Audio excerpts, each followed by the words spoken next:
In case you're wondering what the shirt says.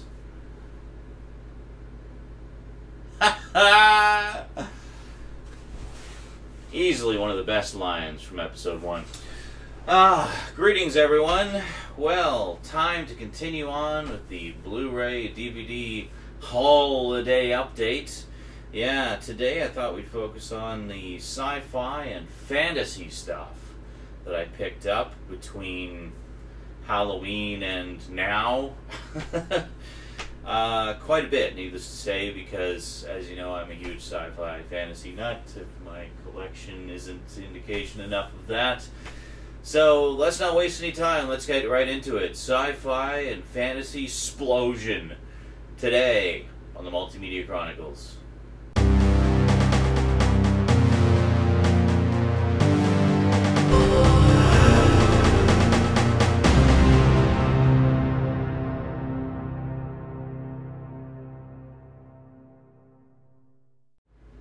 Welcome back. Okay, we got quite a stack to get through, so let's not waste any time here. In no particular order. Picked this one up the other day. It was on sale for $10, I think, something like that.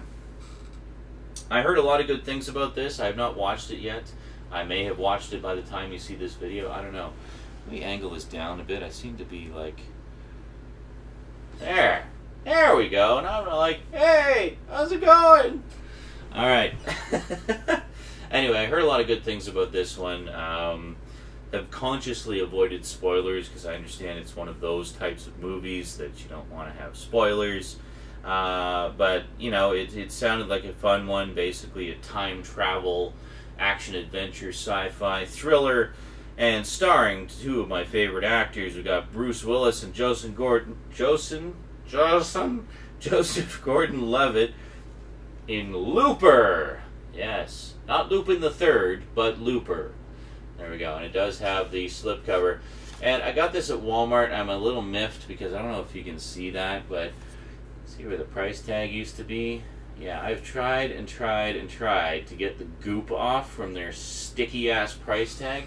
But this is one of those really soft, matte slipcovers, kind of like the Crow slipcover I got a while back. Really nice texture to it. However, it seems like it's a sponge for the glue on these frickin' Walmart stickers. So I don't know if I'm going to have to get some Gooby Gone or something, but I just could not get it off. I mean, I was starting to damage the slipcover trying to get this frickin' glue off. So anyway, beautiful slipcover. Hopefully I can keep it intact. And there you go, basically it's the same thing inside. So what do we got for extras? No idea, because they don't always tell you on the slipcover. Let's see, let's look at the actual case. Here we go. Special features, we got feature commentary with Ryan Johnson, Emily Blunt, and Joseph Gordon-Levitt. Deleted scenes with optional commentary. Looper from the beginning. Scoring Looper. Looper animated trailer. And Blu-ray exclusives, we have The Science of Time Travel and additional deleted scenes with optional commentary. So there you go. Looper. Definitely looking forward to checking that one out. I'll be checking that one out very, very soon. Next up, this was a short-lived sci-fi TV series gem that I think only me and about 2 other people actually have ever heard of. I actually saw this when it originally aired, and I thought it was pretty good. I enjoyed it, but it just didn't catch on, and it only ran 6 episodes. Those 6 episodes were released on VHS a number of years back. Interesting thing about the VHS release is it was released in both an SP mode version and an EP mode version. The SP mode version was like the high quality, more expensive version. The EP mode was the lower priced, lower quality version, but both containing the same content. It's kind of weird. I've never seen them do that before. Well, not to be outdone, Mill Creek decided to do something similarly innovative with their DVD release of it. We have Space Rangers, the complete series. All 6 episodes. It's a 2-disc set. Now here's the interesting thing about this 2-disc set. On disc 1, you have all 6 of the original episodic versions. Disc 2, you have the 3 movie compilation versions that were put on those 3 aforementioned VHS tape releases. Pretty cool. So you actually get both versions that have ever been made of Space Rangers complete in one handy-dandy set. And you can find this for less than $10, so not too shabby there. I like it. It's, you know, another cops in space kind of thing. but it actually had a pretty nice, rich world. You recognize some of the actors in it too. You got Linda Hunt as the main commander. You got Kerry Tagawa as sort of this warrior dude, and I don't know, a lot of other actors. You'll see a lot of that guys in it. Pat Morita even has a cameo in the pilot episode, so that's pretty cool. Next up, a couple of animated entries into the Sci-Fi collection, one of which I've been wanting to get for quite a while. We have the Family Guy Star Wars Trilogy. There we go, on Blu-ray, of course. Now, the first of these was not actually done in high def, so it is actually an upconvert. The other two were, however, done in high def. But this is quite a nice little collection. You got all three on Blu-ray. A slipcase there. Very nice. Now, previously, the only one that I have owned was... where is it here? This one. The first one. I've actually got the Family Guy Blue Harvest Deluxe DVD edition a while back. Still got the T-shirt in here too. It's quite a nice set. But I don't know why I don't take the T-shirt out. I mean, I'm never intending to sell that ever. Why don't I just enjoy the shirt? I don't know. Anyway, been wanting to pick this up for ages because I saw the second one, really enjoyed it. And I hadn't actually seen the third one yet. I have since watched it. I watched it like the day I brought it home. But really enjoyed that a lot. I thought it was a loving homage to / parody of the original Star Wars trilogy, and really liked it a lot. Next up, a slightly more seriouser animated entry. We have the the anime classic Akira, the 25th anniversary edition. Now, I have a few editions of this. Let's see, I've got this one, and where's the other one? It's around here somewhere.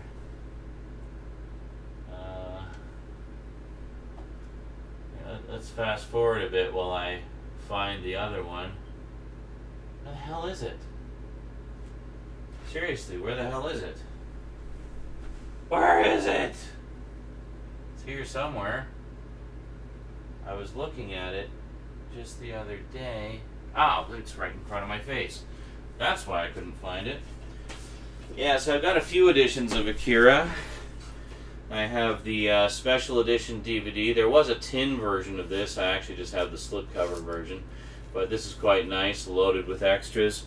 And then I've got this edition that David Bunch of Numbers sent me, which was notable because it actually features the original manga dub, as well as, I think, the newer dub, or something like that. Anyway, this has some stuff that the other edition doesn't. Now we have this. I don't have the previous Blu-ray release. I basically didn't bother with it because it was bare bones and hella expensive. This one was about 20 bucks at Walmart, of all places. Yes, I got Akira at Walmart. Go figure. Not complaining because it was a decent price. This is the 25th anniversary edition that Funimation put out. Funimation, very hit and miss company, but very, very nice. You got a variety of discs there, all kinds of cool stuff. Yeah, and tons and tons and tons of extras. You've got an Akira sound clip from 1988. Director interviews, storyboard collection, the writing on the wall, original trailers, original commercials, restoring Akira, glossary, US 2013 trailer, and other trailers. And then you've also got all three audio tracks. This is the big one. You got the remastered Japanese audio track from 2009, the original 1988 English track, which has developed something of a cult following of its own, and the remastered English track from 2001. The remastered track is the one that debuted on this, and this one features the 1988 dub. So, anyway, now got all those all those audio tracks with the most gorgeous transfer ever done for the film. Definitely going to cherish that one forever. Next up, I just recently watched the Clash of the Titans remake, followed by the sequel, Wrath of the Titans. I thought Clash of the Titans was okay. I'm a big fan of the original. But, you know, there were other aspects of it that bugged me. It just didn't seem to have as much heart as the original. Wrath of the Titans, however, I actually really enjoyed. I think because it wasn't a remake, it was just another adaptation of Greek stories. And anyway, it kind of put me in the mood for more of the same, so I picked up Immortals. Now this is pretty cool. Walmart had a sale on where they had racks and racks and racks of Blu-rays all going for $8 each. And I think I mentioned I got Coraline 3D from that sale. Well, this was another one. We had Immortals. It's not the 3D version, but it's the regular version with the slipcover, which is pretty nice, in like absolutely perfect condition. I don't know how it managed to survive that bargain rack, but there it is, Immortals, in impeccable condition. Certainly not complaining about that. I've not watched it yet. I should be going over extras here. So extras, we have It's No Myth and deleted scenes.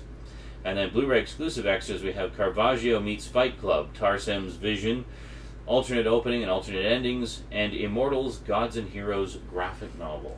Pretty cool stuff. Space Rangers is bare bones. Basically the extras you get are the two versions. Family Guy Trilogy, I don't even know. I think it's, God, there's so much stuff on these. Let's see, Blue Harvest has Family Guy presents Blue Harvest in high definition, really just up-converted standard definition. Audio commentary by Family Guy creator Seth MacFarlane with Blue Harvest director, producers, writers, and editors. A conversation with Star Wars creator George Lucas. Once in a lifetime, the making of Blue Harvest featurette, animatic version of Blue Harvest, Family Guy Star Wars clip show, and uncensored audio track.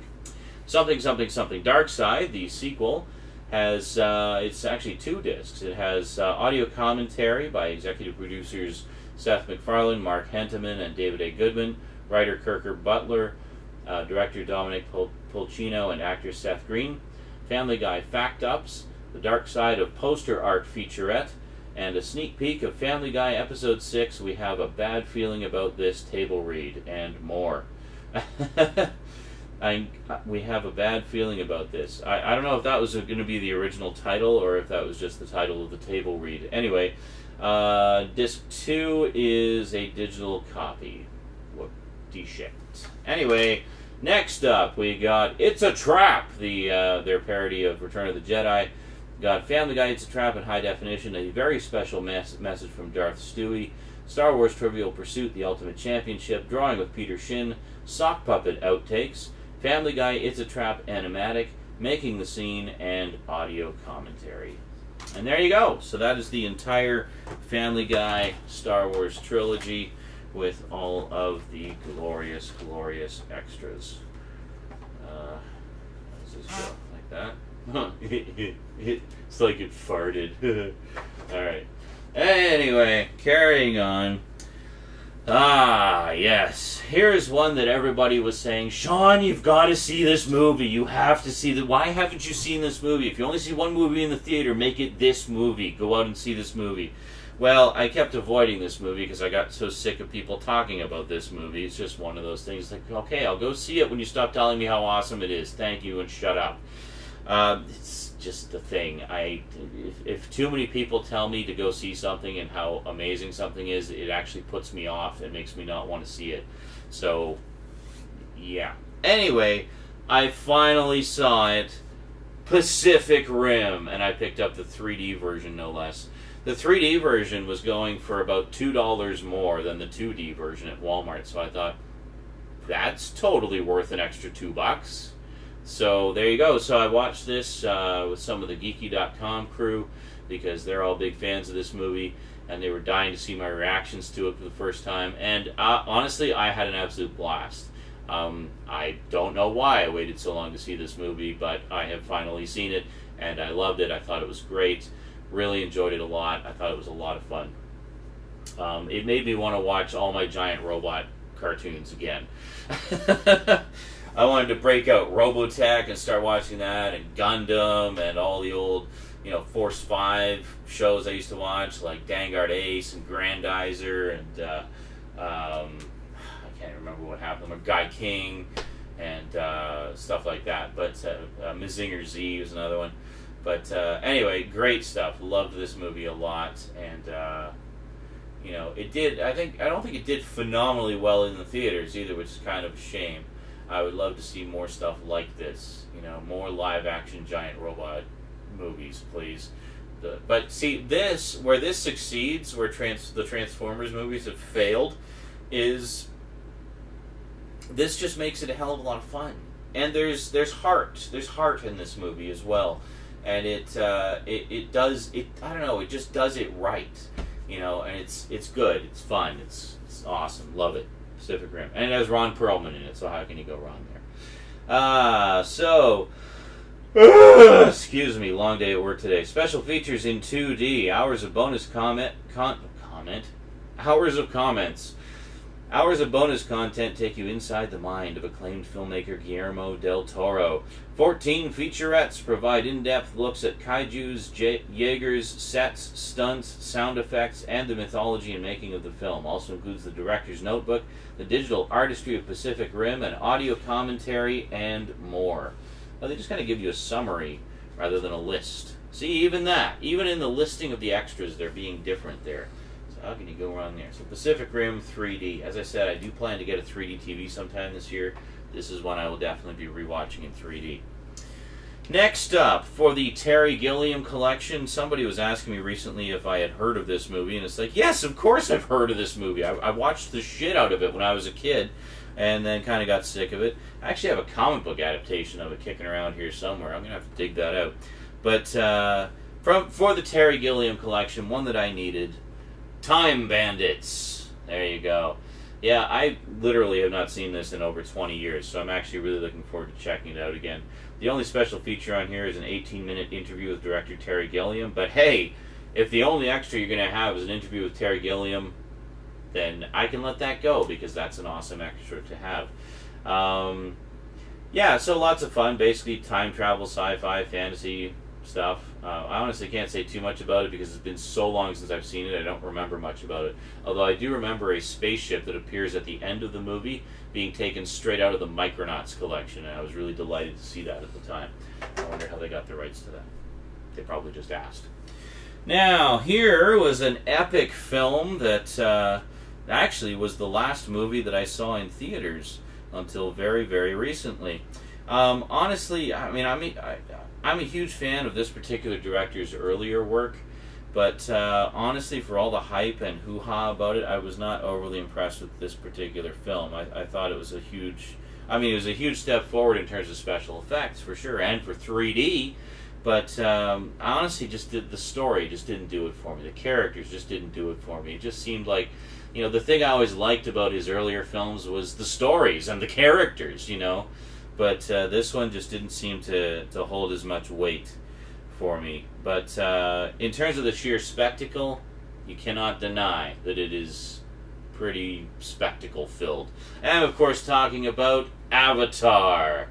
Yes, I finally broke down and bought Avatar. Now this, of course, is the multi-disc special edition. Was it 3 discs? Yeah, 3-disc special edition that has the all 3 cuts of the movie. So it's got the theatrical cut. It's got the re-release version with additional footage, and it's got the 3-hour collector's extended cut, which has 16 minutes of additional footage. So we have, in terms of special features, it's pretty loaded. We've got exclusive alternate opening on Earth, Capturing Avatar, an in-depth feature-length documentary covering the filmmaker's journey, including all new interviews with James Cameron, John Landau, cast and crew. Over 45 minutes of never-before-seen deleted scenes. Interactive scene deconstruction, explore various stages of production through 3 different viewing modes. 17 featurettes covering the performance capture, scoring, 3D fusion camera, stunts, and more. The art of Avatar with over 633 images and much more. And this one I thought was interesting, a family audio track, which has all objectionable language removed. So all the death, destruction, and carnage is still there, but nobody swears. Kids love it! Yeah, anyway. One thing I hate about this packaging is the slipcover is so freaking tight. Like, seriously, I'm afraid of ripping it to pieces every time I open it. But, actually really nice packaging, I have to say. Like, that's pretty slick. And then you open this up, and it's like a case within a case. And we have sort of a book inside. And what is this? Oh, something about, there you go. The official guide to the fascinating world of Pandora. So there's like a book you can get. And then we have another insert that basically has the disc contents. Quite nice. And then inside we actually have the basically it's like a book. It's it as a book. Where are the discs, you're probably wondering? Aren't there supposed to be discs in there? Yes, well, there are discs. Let me show you. If you just pick one at random, it's like a pop-up book. So you pull this out, and there you go. You have the disc in this weird-ass cardboard sleeve. So, I mean, I don't know. Bonus points for innovation. It's kind of a unique design. But, you know, minus some points for practicality. I mean, if you're going to do a book, why not just do, like, a little digibook? I don't know. Less room for pretty pictures, I guess. I don't know. Anyway. So, I was waiting for this to come down in price, because I'm not a big fan of the movie, but at the same time I wanted it for the collection, because as much as I'm not huge on the story and characters, I do enjoy it simply for the spectacle. And I am a James Cameron fan. I mean, I consider the original 2 Terminator films and Aliens to be some of the all-time greatest sci-fi action movies ever. So, you know, when it was first announced, of course, he was returning to sci-fi. Needless to say, I was incredibly excited, and then when I went to see it, I was actually kind of disappointed. But at least I did see it in the theater, so I did get to see, you know, one of the greatest 3D film spectaculars ever on the big screen in 3D, so that was pretty cool. I do not have the 3D version. I know there is a 3D version available. It's only the theatrical cut, unfortunately. But I'll probably pick that up at some point just to have for the new 3D TV. And speaking of which, last but most definitely not least, I picked up the 3D version of the extended edition of The Hobbit, An Unexpected Journey. Now, I completely missed out on this when it was first in theaters. And I picked this up and I intended to watch it in bits and pieces, but I ended up just sitting down watching the whole thing. Loved it so much, I watched it with Rosie when she came out that weekend. Because we've been slowly working our way through the original book. I actually bought her the book for her birthday last year, and we've been kind of inching our way through it. So I thought she would like to check out the movie, and she absolutely loved it. She just fell in love with it and wanted to watch it again. But this is a really nice edition. Got this nice hard case slipcover. Just take a look there. And on the spine, much like the Lord of the Rings ones, it looks like a book, which is quite nice. It's nice 3D cover here. And then much like Wolverine and actually the first release of the Lord of the Rings trilogy, it's in a black case, which is pretty slick. So I enjoyed this so much. Rosie and I watched it one week, and then the following week, the second one, The Desolation of Smaug, came out in theaters. I just happened to be getting paid that week, so I asked Rosie, hey, since you liked the first one so much, did you want to go see the second one in the theater in 3D? And she was like, yes! She loves 3D stuff. To her, it's like an amusement park for the eyes. Where did I put my glasses? There they are. So we went to see The Desolation of Smaug in 48 frames per second, high frame rate 3D. I know a lot of people are kind of mixed on the whole high frame rate 3D. Myself, I was sold on it almost immediately, in particular for 3D, because, you know, normally when there's horizontal panning in 24 frames per second, you get that juddering. I mean, it's just an unavoidable side effect of that particular frame rate. In 48 frames per second, it's just smooth as silk. It like makes a huge difference, especially for 3D content. I mean, it really puts you in that world. And, you know, I enjoyed it a lot. I mean, some people say that it suffers from the soap opera effect and that it looks too much like, I don't know, like an early 80s BBC production. But I like early 80s BBC productions, so I had no problem with that. I don't know. I enjoyed it. I am totally sold on high frame rate 3D. Now, personally, I wouldn't want to see that for every movie, but for 3D movies, I think it really makes the 3D experience that much better. That's my opinion. So I enjoyed it. I will go and see other movies done in that format if they come out. But as for the movie itself, I really enjoyed it a lot. I mean, I know they're taking a very short story and stretching it out to 3 epic-length movies, but they're not just taking material from The Hobbit. They're also taking material from the Silmarillion and a lot of the Lost Tales and like in-between stories and things like that, and putting it all into continuity so that you get a much bigger and more robust story and find out about a lot of the stuff happening simultaneously or happening in the past that relates to the current events of the movie and things like that. And I really like how they're doing that. I mean, it's giving us a much broader view of the world of Middle-earth and more of the back history and backstory and everything that we haven't seen before. And it's great. I mean, it's a wonderful fantasy world, and I'm happy to be visiting it for 9 more hours, you know. So I'm definitely going to go and see the third one when it comes out in theaters. Definitely going to pick up the extended edition of the second one when it comes out as well. So there you go. Piles of sci-fi and fantasy. That was a hell of a long update. Maybe I should do fewer titles. I don't know, whatever. I know you guys like these long rambling updates, so whatever. We'll just go epic for this whole series until we're done. Alrighty. That is it from me to you for now. Sci-fi and fantasy Splosion. Lots of good stuff there. Some of which I've seen, some of which I haven't seen, some of which I'm looking forward to seeing again. Alrighty. That is it from me to you for now. Next time, I don't know, I got a few more stacks of stuff still to go through. We'll get to those next time. I'll pick one of them and we'll do that next time. Until then, thanks for watching, and sayonara.